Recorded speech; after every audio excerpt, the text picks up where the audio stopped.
Hello बच्चों, इस वाले वीडियो में मैं आपके साथ डिस्कस करने वाला हूं electron dot structure of various covalent compound. जैसे कि पहला एग्जांपल मैं ले रहा हूं H2। अगर आपके पेपर में आ जाए show the electron dot structure of hydrogen H2, तो आप कैसे करेंगे वो देखिए। तो सबसे पहले क्या करना है, आपको इसका इलेक्ट्रॉनिक कॉन्फ़िगरेशन लिखना है। इलेक्ट्रॉनिक कॉन्फ़िगरेशन ऑफ H का जो एटॉमिक नंबर है वो क्या होता है 1, तो इसका इलेक्ट्रॉनिक कॉन्फ़िगरेशन क्या हो जाएगा, सिंपल 1। अब यहां पर देखना है फिर कि हाइड्रोजन के कितने एटम्स हैं, तो 2। तो आपको यहां पर क्या करना है, ऐसे 2 हाइड्रोजन लिख देना है। और इसके लास्ट वाले शेल में कितने इलेक्ट्रॉन्स हैं, तो 1। वैसे तो लास्ट या फर्स्ट सब एक ही है इसमें, तो आपको ऐसे 2 क्रॉस या डॉट लगा देना है। देखिए, हाइड्रोजन को स्टेबल होने के लिए 2 इलेक्ट्रॉन की जरूरत है, क्योंकि इसके पास नंबर ऑफ शेल जो है वो एक ही है। तो अगर एक शेल हो तो उसमें 2 इलेक्ट्रॉन्स में ही जो एटम्स हैं वो स्टेबल हो जाते हैं। इसका इलेक्ट्रॉनिक कॉन्फ़िगरेशन फिर हो जाएगा स्टेबल होने के बाद हीलियम की तरफ।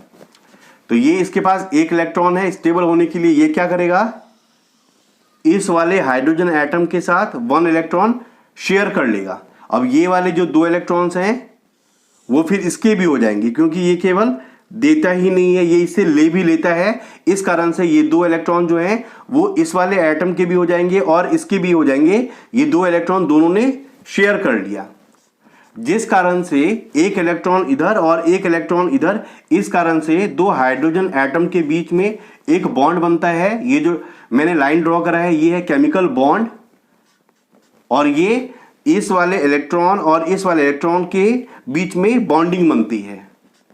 तो ये क्या हो जाएगा, H2। इस तरह से हाइड्रोजन का हमने इलेक्ट्रॉन डॉट स्ट्रक्चर ड्रॉ कर दिया है।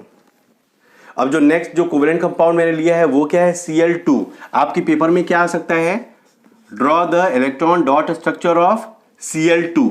तो सबसे पहले क्या करना है, सेम वैसे ही हाइड्रोजन की तरह इसका इलेक्ट्रॉनिक कॉन्फ़िगरेशन लिखना है। तो क्लोरीन का एटॉमिक नंबर कितना होता है, 17। तो क्या हो जाएगा, 287 Klm।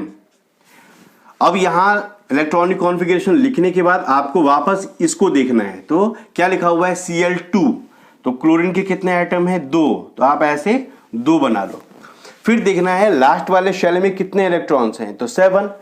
अब मैं आपसे अगर पूछूं कि इसको स्टेबल होने के लिए और कितने इलेक्ट्रॉन की जरूरत है, तो आप क्या बोलोगे, 1, क्योंकि यहां पर लास्ट में 8 इलेक्ट्रॉन्स हो जाते हैं तो कोई भी जो एटम है वो स्टेबल हो जाता है। तो 7 तो पहले से थे, इसका मतलब 1 और इलेक्ट्रॉन की जरूरत है। तो ये जो 1 इलेक्ट्रॉन है वो आप सामने ड्रॉ करोगे, इसके भी और इसके भी, और टोटल नंबर ऑफ जो क्रॉस है या फिर डॉट है वो कितना ड्रॉ करना है, 7। तो 1 मैंने पहले ही ड्रॉ कर दिया है, तो और कितना मैं करूंगा, तो 6। तो ये हो गया टोटल 7, और यहां पर भी मैं 6 ऐसे डाल रहा हूं।